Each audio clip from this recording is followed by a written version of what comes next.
Heboh berita beberapa hari ini, 4 orang hakim ditahan kejaksaan oleh karena menerima uang suap 60 miliar.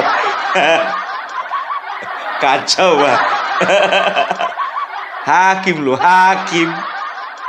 Bukan polisi, bukan jaksa, hakim. Jadi aku mulai berpikir, akankah bisa kita dapatkan keadilan lagi di sebuah pengadilan? Kalau kayak gini modelnya. Aduh. Lalu di sebelah sana berkuar-kuar, Indonesia gelap. Justru terang, ya kan? Makanya ditangkapi. Kalau gelap nggak ditangkap orang ini.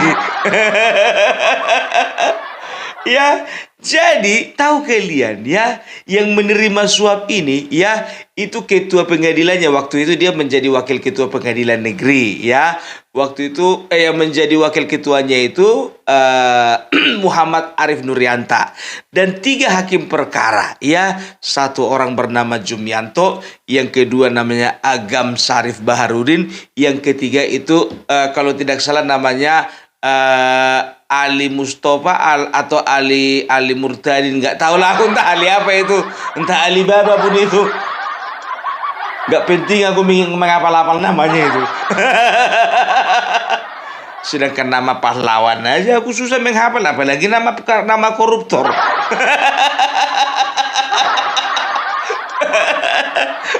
Ya kan? Jadi biar tahu kalian, wakil ketua wakil ketua pengadilan ini ya, kita katakanlah ketua gengnya lah. Dibagi-baginya lah ini 3 hakim perkara, si Jumianto, setelah itu si Agam, dan satu lagi si Alibaba.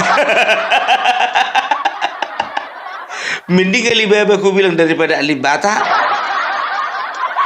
Dibagi-baginya lah sama 3 hakim perkara ini sebanyak 22 miliar.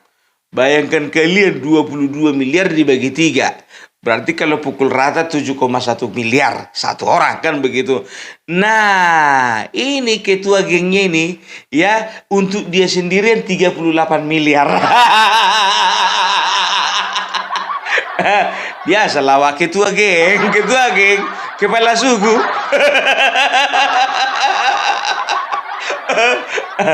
Iya kan?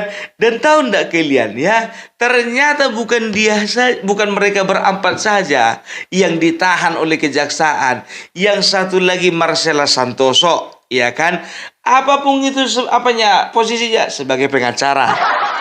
Setelah itu ya, ada lagi namanya kalau nggak salah namanya Ari Bakri.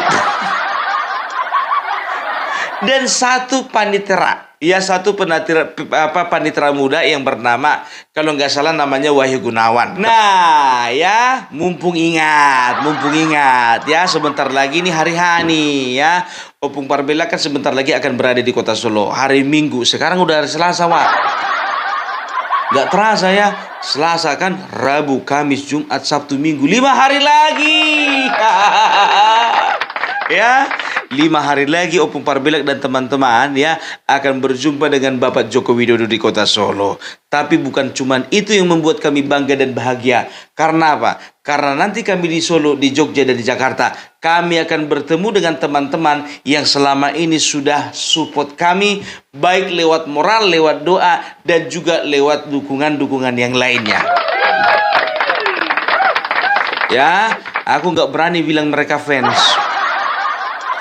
Awak bukan Raffi Ahmad. Dan aku bilang juga, aku ya nggak berani bilang mereka itu penggemar, bukan. Ya, karena aku ini bukan Deddy Corbuzier. Aku sebut mereka sahabat dan saudara. Nah, kami akan kopi darat ya, kita akan kopi darat di Solo ya. Nanti di alamatnya kalau di Solo itu di Hotel Lor-In ya, di Hotel Lor-In kita akan adakan pertemuan. Kalau nggak salah itu nanti kita 21 atau 22 ya. Setelah itu di Jogja nanti, ini alamatnya aja dulu ya. Alamatnya kalau untuk di Jogja nanti kita akan adakan pertemuan ya, kopi darat itu di Gedung Kuning namanya. Ya, jadi yang ada di Gedung Kuning sekitarnya itu merapat ya. Dan kalau di Jakarta itu kita adakan kemungkinan besarnya itu di Hotel Arion ya, atau mungkin kalau misalnya nggak sanggup nanti kita semuanya bayar makanan di situ ya, kita bergeserlah ke kafe-kafe sih. Kafe-kafe sekitar Pulau Gadung lah. Ya, kan begitu kan budget kita kan tipis bos, tipis. Jadi bagi teman-teman Opung Parabelak Agrifanani ya, aku sebutnya ini kelompok dari YouTuber Nusantara ya, segera merapat ke 3 tempat tadi ya. Dan jangan lupa ya, aku juga ingin menyampaikan terima kasih ya yang untuk sudah berkontribusi ya buat Opung Parabelak dan tim ya. Aku mengucapkan terima kasih banyak, tidak bisa terbalaskan ya. Biarlah Tuhan yang Maha Kuasa yang memberikan kesehatan dan juga kelancaran usaha dan rezeki. Amin, amin ya robbal alamin. Ya, dan juga bagi teman-teman yang masih mau mana tahu mau ya untuk berkontribusi lagi ya. Di sebelah kanan ada nomor rekening Opung Parabelak dan di sebelah kiri itu ada nomor WA ya. Ini juga amanah ya, kita mau jumpa sama Bapak Joko Widodo ya. Kita mau jumpa juga sama teman-teman kreator lainnya. Kita mau jumpa juga sama teman-teman saudara-saudara dari sahabat dan juga sahabat dari Opung Parabelak dan kreator lainnya. Supaya istriku dan juga anak-anakku tahu ya, ternyata di luar sana banyak peminatnya Opung Parabelak. Biar dilihat istri sama anak-anakku dulu kalau banyak orang minta foto-foto sama aku. Karena kesal juga, di kampungku nggak ada yang mau minta foto sama aku. Bahkan ketika aku menawarkan diri pun juga mereka mau kau foto-foto sama aku. Ngapain kau foto-foto, tiap harinya kita jumpa. Iya pula. Aku pun salah, ya kan? Kutawarkan foto-foto sama samping rumahku. Dia udah muak ngeliat aku sebetulnya kan. Iya kan, tiap harinya aku lihat kau, ngapain ku minta fotomu? Aduh, ya, tepuk tangan dulu untuk acara kita nanti. Ya.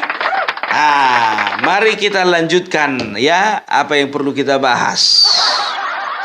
Jadi, ya, kasus ini ya bermula dari masalah kelangkaan minyak goreng pada tahun 2022 ya. Kalau kalian masih ingat, kalau di kampung kami namanya itu minyak makan. Nggak tahu entah kenapa di kampung kami namanya minyak makan. Kalau minyak goreng wajar, minyak untuk digoreng kan begitu. Minyak makan, minyak untuk dimakan. Kalau orang-orang yang sekampung dengan Opung Parabelak tahu itu. Coba beli dulu minyak makan. Komentar bagi kalian ya, kalau minyak goreng di tempat kalian apa namanya ya. Jadi tahun 2022 kan sempat itu langka minyak goreng ya, sehingga presiden melarang perusahaan-perusahaan minyak makan ini untuk mengekspor produknya ke luar negeri. Sampai ada pemenuhan ekspor.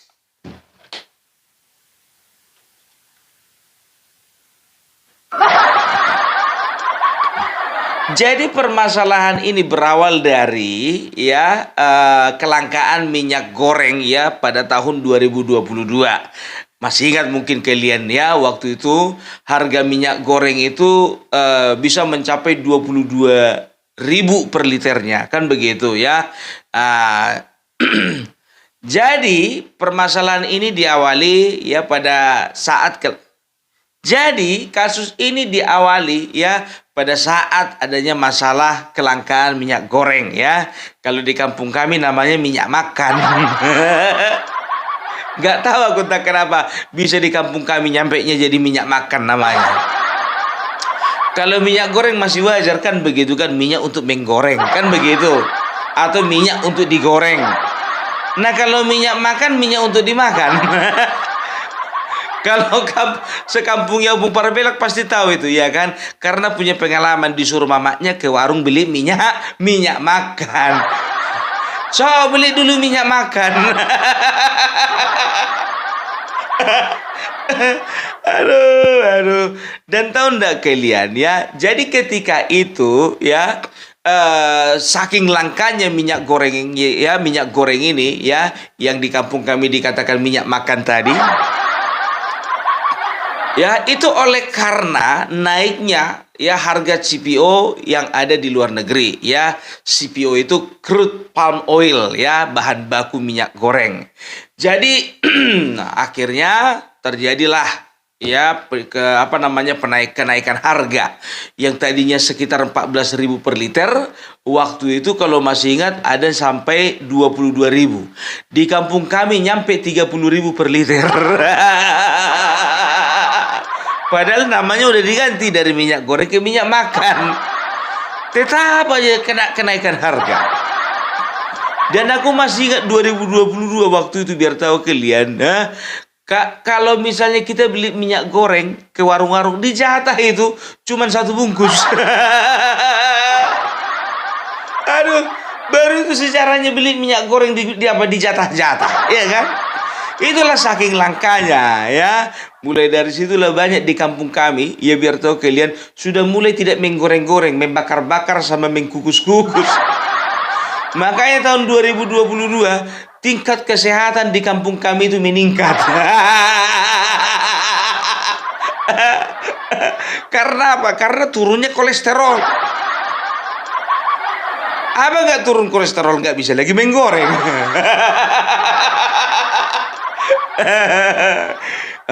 Ayam biar tahu kalian, yang tadinya digoreng dibakar. Ikan asin yang tadinya digoreng dibakar. Ubi yang tadinya digoreng direbus. Tapi berdampak bagi kesehatan masyarakat. Ya kita doakanlah supaya masyarakat kedepannya lebih sehat lagi. Ya kita doakanlah supaya minyak goreng makin langka lagi.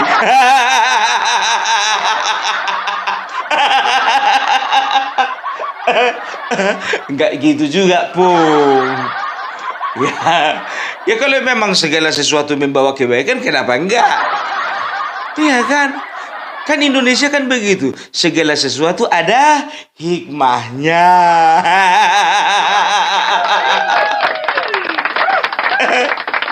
Mari kita kembali. Enggak opung parbelak namanya kalau enggak ngaur kemana-mana.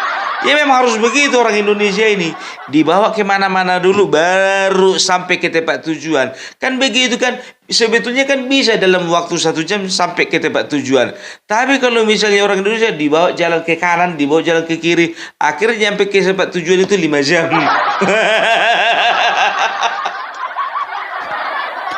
Ya, jadi waktu itu Presiden membuat larangan ya terhadap perusahaan minyak goreng untuk mengekspor produknya ke luar negeri ya.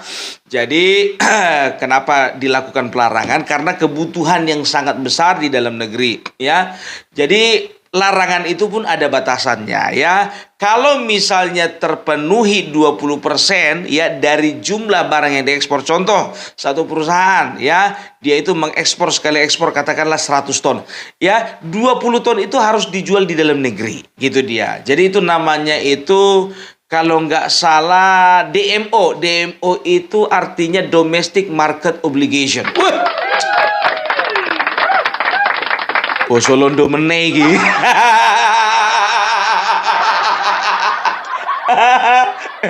Ya harus begitu, kita harus cerdas. Iya kan? Ya itu kalau di koran itu kan bahasa asing, nggak pernah ada bahasa. Iya kan? DMO ya, Domestic Market Obligation. Bahasa Indonesianya apa, Pung? Cari di kamus. Jadi ada kewajiban dari perusahaan ya untuk memenuhi pasar di Indonesia ini sebanyak 20% dari nilai ekspornya, kan begitu. Nah, ya ternyata ada beberapa perusahaan, ya ada 3 perusahaan yang tidak melakukan perintah daripada Bapak Presiden, instruksi dari Bapak Presiden. Kan begitu. Yang pertama ya PT Wilmar Group, yang kedua PT Permata Hijau, yang ketiga itu PT Musim Mas. Jadi tiga-tiganya ini ternyata menyalahi aturan yang sudah dikeluarkan Bapak Presiden, dan mereka mengekspor habis. Nggak peduli mereka kelangkaan minyak goreng yang ada di dalam negeri, kan begitu. Nah, Pung, kan suka-sukanya lah Pung. Ya namanya juga jualan suka-suka. Dia mau jual kemana? Kalau jual bawang merah sama bawang putih oke. Ya, pasarnya pasar lokal, kan begitu. Nggak ada cabai, nggak ada bawang, hidup kita. Nah, kalau bicara tentang perusahaan, biasanya sebuah perusahaan itu harus mengikuti setiap kebijakan yang sudah dibuat oleh pemerintah. Gitu dia, ya. Nah, jadi ternyata 3 perusahaan ini melakukan bisa dikatakan sebuah pembangkangan lah, ya. Jadi ternyata mereka ini bisa dikatakan harus ditindak gitu loh, ya. Nah, ternyata dibawalah ini ke ranah hukum, ya. Dibawalah kasus ini ke ranah hukum 3 perusahaan ini, ya, oleh karena melanggar ketentuan yang ditetapkan oleh Presiden. Nah, ya, bergulirlah ini kasus ini, kan begitu. Nah, 3 perusahaan ini diwakili atau memberikan kuasa hukum kepada yang namanya Marcella Santoso, kan begitu, dan satu lagi Ari Bakri, ya. Jadi kedua orang ini yang berusaha untuk membela, ya, atau sebagai penasihat hukum dari 3 perusahaan ini, kan begitu. Nah, ternyata setelah ditelusuri, di ujung permasalahan ini, di ujung kasus ini, vonis lah, ya. Dan waktu itu pengadilan negeri menyatakan, hakim menyatakan bahwasanya ketiga perusahaan tersebut divonis bebas. Oleh karena apa? Oleh karena hakim mengatakan bahwasanya mereka hanya melakukan melakukan ketentuan yang sudah ditetapkan oleh Kementerian Perdagangan, itu alasan mereka, dan juga tidak merupakan tindak pidana, itu menurut hakim, kan begitu, tidak merupakan tindak pidana karena sudah menerima 60 miliar.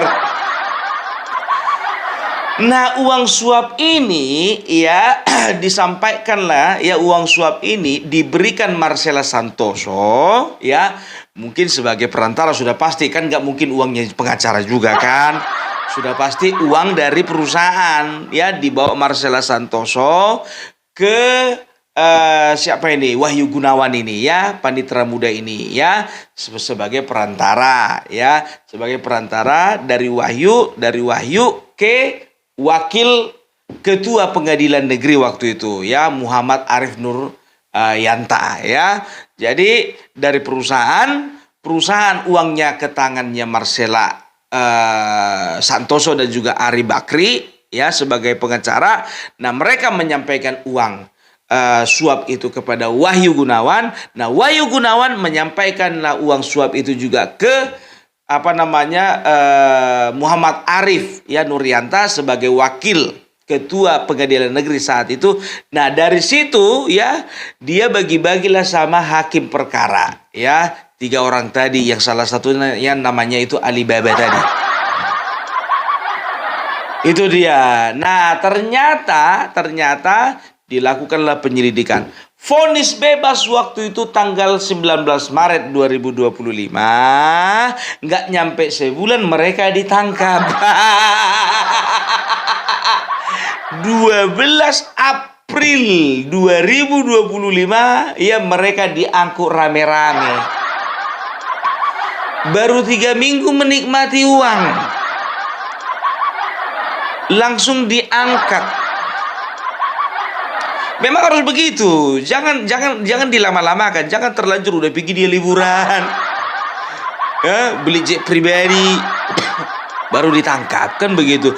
Nah, sedangkan biar tahu kalian 3 minggu aja, disita, tahu kalian, mobil 1 Ferrari, Lexus, Nissan, satu lagi Mercy, mobil mewah semua itu, Roy Suryo tiru ini, Ya, kalau kau mau korupsi, ya, kalau kau mau ngambil barang milik negara, ini Ferrari jangan panci. Ini ndak panci. Berkelas dikit dong Ferrari. Dan juga ada beberapa motor, kalau nggak salah ada 40 motor dan juga sepeda. Motornya pun BMW. Motor aja mereknya BMW. Ini panci. Jelek kali, rendah kali seleramu. Masa menteri kelasnya panci? Ferrari dong. Nggak malu sama orang ini ya? Lexus. Bukan panci. Nissan. Mercedes. Itu baru berkelas, Roy. Mainannya panci. Nah, sekarang udah mainan wayang dia. Habis mainan wayang tali gantungan. Sablon baju. Tapi nggak tahu entah kenapa masih laku aja dia di TV-TV. Serius. Gak kau tengok itu Ferrari-nya warna merah. Perhatikan mana yang mewah, mana yang recehan. Ini menteri, tapi recehan yang diambil. Aduh. Ingat ya, sekarang tanggal 15. Besok tanggal 16. Ingat pesan-pesan yang tadi ku bilang ku sampaikan sama kalian. Tolong dulu untuk teman-teman yang ada di Solo, dan kalau misalnya ada pas pampres di rumah Bapak Joko Widodo, ya, sedang dalam penjagaan, ya besok hati-hati dengan satu orang ini. Ya. Ini kedua kalinya aku katakan sama kalian, ini kan datang si Rismon, Roy Suryo, Dr. Tipa, dan juga katanya Egy Sujana kan. Tolong amankan dapur, panci amankan. Silap sedikit hilang panci. Kalau bisa pas pampres jaga dapur itu 2 orang. Gitu, yang namanya maling gak pernah lewat ruang tamu, lewat dapur. Aduh. Kok jadi bahas manusia yang satu itu kita? Pakar telenovela. Ya itu dia ya. Jadi ya ternyata ya dilakukanlah penangkapan oleh kejaksaan ya. Nah, sekarang yang jadi pertanyaan kami semuanya, rakyat Indonesia. Nah, ini kan ada 4 orang hakim, kan begitu. Kalau pengacara itu biar aja lah situ. Ya kalau mau dihukum kan begitu. Nah, sekarang ini hakim. Ya kan? Dan nanti kalau misalnya mereka di sidang, yang memberi vonis kan juga hakim. Minta tolonglah dulu untuk bapak-bapak di atas sana, tolong dulu dimonitor dulu hakim yang akan memberi vonis kepada hakim. Agak-agak kurang percaya kami gitu loh. Karena apa? Mereka kawan. Kawan bos, kawan. Sedangkan sesama jambret pun juga kesetiakawanannya itu terjaga. Apalagi sesama hakim. Aku bukan menuduh loh Pak, ya kan? Aku hanya ingin mengatakan kepada bapak-bapak yang terhormat, tolong jaga diri kalian, jaga hati kalian ya. Jangan sampai ada lagi hakim berikutnya yang diangkat kejaksaan. Pertebal iman Pak, pertebal iman. Perkuat iman Pak, rajin doa. Sholatnya jangan sampai lupa. Itu dia ya. Jadi ya mohonlah kami itu diberikan sebuah kepercayaan bahwasanya masih ada pengadilan yang bisa memberikan keadilan, kan begitu. Walaupun kami sebetulnya pesimis. Aduh, mafia hukum ini banyak kali, biar tahu kalian. Oknum ya, oknum jaksa, oknum hakim, oknum kepolisian, ya kan? Ini biar tahu kalian jumlahnya banyak. Oknum memang oknum, tapi banyak.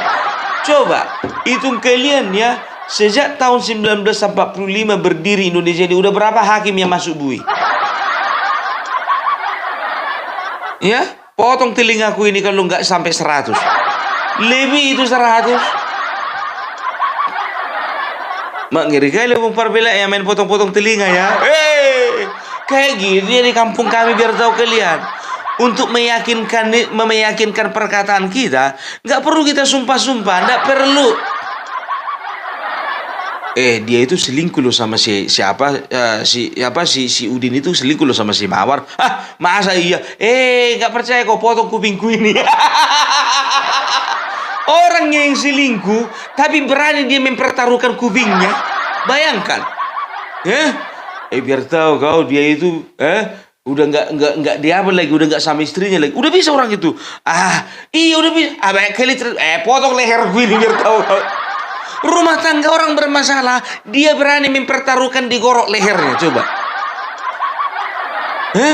Itulah kalau di kampung kami. Nggak penting sama kami sumpah-sumpah begini. Karena apa? Urusannya sama yang di atas. Kalau berbohong bahaya, kan begitu kan? Potong kupingku ini. Suka kali di kampung kami kayak gitu. Apa-apa potong kuping, apa-apa potong kuping.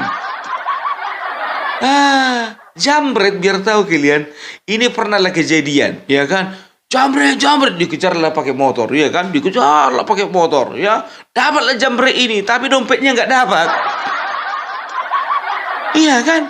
Ditangkap. Mana dompet tadi katanya? Nggak tahu pak, bukannya jambret aku. Kenapa kau lari? Takut aku pak.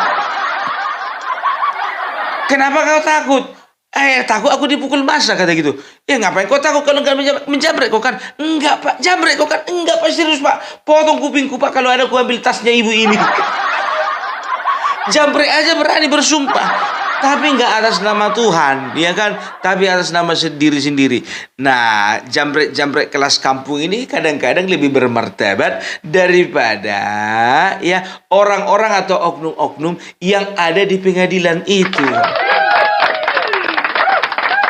Karena apa? Ya, sebetulnya di mana sebetulnya di pengadilan itu adalah tempat kebohongan paling banyak terjadi. Banyak bohongnya itu. Korban nanti berusaha untuk berbohong. Ya kan, terdakwa berusaha untuk berbohong. Saksi-saksi palsu kan ada juga kan? Termasuk hakim. Ya inilah dia hakim-hakim pembohong itu. Hakim penipu. Tapi kasihan kali orang itu, Pak. Belum nyampe satu bulan, ya kan? Udah disikat orang itu. Belum sempat orang itu masukkan ke rekening. Bayangkan kalian berapa kardus uang itu, 60 miliar. Tapi pengacaranya ini yang menyita perhatian, si Marcella Santoso ini. Biar tahu kalian, yang pertama dia itu pengacara, ya mantan pengacara dari anak buahnya Sambo, ya. Waktu itu ada anak buahnya Sambo yang melakukan obstruction of justice atau penghalang-halangan atau perintahkan penyidikan. Nah, inilah satu pengacaranya, Marcella Santoso. Kan begitu. Nah, satu lagi ya, kalau nggak salah kasus apa itu? Kasus penyuapan juga itu, Rafael ya, kalau nggak salah ya. Familiar dia memang untuk hal-hal seperti ini. Jadi itu dia ya, kalau kita ya main-main dekat lumpur, jangan salahkan kalau kita kena lumpur, kan begitu. Aduh, pernah aku ngobrol sama seorang pengacara ya, temanku ini ya. Aku bilang sama dia ya, waktu itu dia itu kalau nggak salah sedang sebagai kuasa hukum dari seorang pengedar. Bede bandar. Aku tanya sama dia, kok kau ambil kasus ini? Aku bilang, ya kan? Kau mau jadi pembela apa bandar? Aku bilang begitu. Bukan ke situ bang larinya. Jadi kan begini bang, seorang pengacara itu memastikan bahwasannya kliennya itu harus mendapatkan keadilan yang seadil-adilnya. Ku tanya, keadilan apa lagi yang mau kau harapkan dari seorang bandar? Banyak kali ceritamu, bilang aja lah kau mau ngambil duitnya, gue bilang.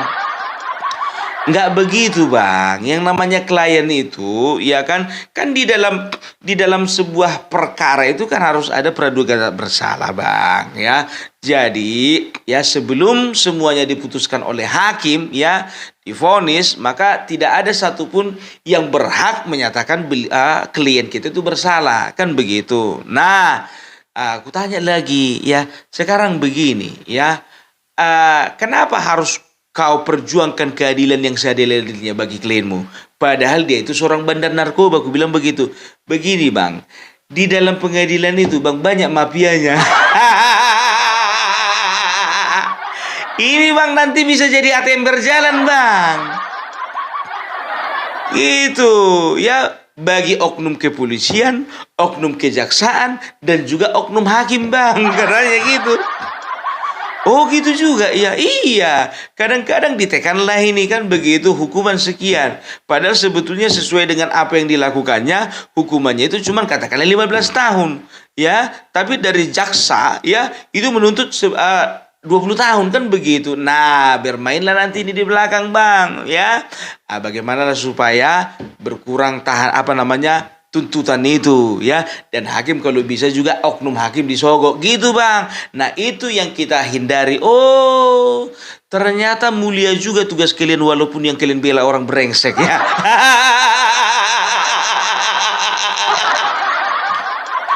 Makanya jangan kalian persalahkan ya kalau ada pengacara yang memiliki klien itu pembunuh, pemerkosa, koruptor ya, dan lain sebagainya. Karena tugas mereka adalah memberikan ya, mengusahakan keadilan yang seadil-adilnya ya. Respect dulu kita untuk lawyer seluruh Indonesia. Dan respect dulu kita kepada hakim di seluruh Indonesia, kecuali kepada 4 orang ini. Nah, disinilah kita bisa lihat bagaimana Bapak Prabowo ya di pemerintahannya ini ya. Beliau mendesak kejaksaan supaya apa? Sebesar-besar apapun korupsi, sekecil-kecil apapun korupsi, usut, tangkap, dan proses. Itu dia, karena Bapak Prabowo sadar bangsa ini gak akan maju kalau misalnya masih ada korupsi kan begitu, ya kan? Bapak Prabowo, tolonglah dulu, jangan dulu cuman masalah korupsi Pak. Tolong dulu masalah kementerian Bapak itu, kementerian-kementerian yang kami tengok nggak ada progresnya. Tolong mereka juga ditekan Pak. Ini masukan ya Pak ya, ini bukan kritikan, masukan ini. Ini yang ku perhatikan, Menteri Pertanian aja yang sibuk ku tengok dia Pak. Ya, kasih tahu dulu Pak Menteri SDM.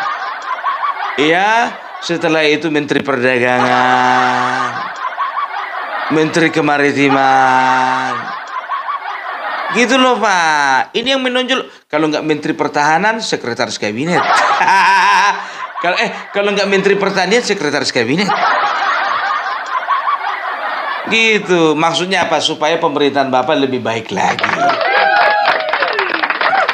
Nah inilah enaknya jadi orang independen, bukan orang partai.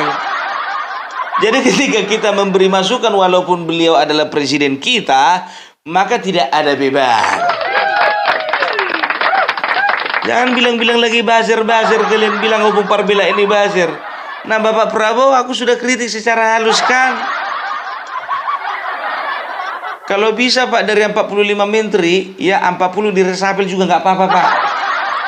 Kalau memang cuma 5 menteri yang kerja,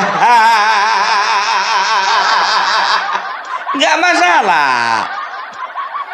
Kan begitu, tapi kita percaya ya Bapak Prabowo dengan menteri-menterinya ya akan melakukan yang terbaik untuk bangsa ini. Kan masih 150 hari toh. Masih banyak kesempatan. Ya ibaratkan kelas 1 sampai kelas 6 ya kan, biasanya kerja kerasnya itu di ujung-ujung. Performa terbaik itu di ujung-ujung. Waktu kelas 6 mendekati ujian nasional. Jadi jangan nanti ketika di ujung pemerintahan, biar bisa dipakai lagi sama pemerintahan berikutnya. Ku tunjukkanlah performa terbaik. Ya nggak apa-apa. Ya kita sebagai bangsa Indonesia, ya kita sebagai rakyat, Pak, kita menginginkan sebuah pemerintahan yang baik, ya. Jadi kalaupun kami kritik, Pak, caranya halus kan, santun kan. Beda, Pak, sama manusia-manusia yang nggak punya otak sana. Itulah kalau ukuran bibir lebih besar daripada otak. Sehingga mereka berani katakan oligarki lah, bajingan tolol lah, anjing apa namanya itu, anjing, keluar kata-kata anjing. Apa yang dibilang Sirip Kacetani itu? Anjing apa? Aduh, ya. Jadi kami percaya, Pak, kalau pemerintahan Bapak ini akan berjalan dengan baik, akan berjalan dengan lancar. Oke, Pak. Salam Parabelak, salam NKRI, NKRI harga mati.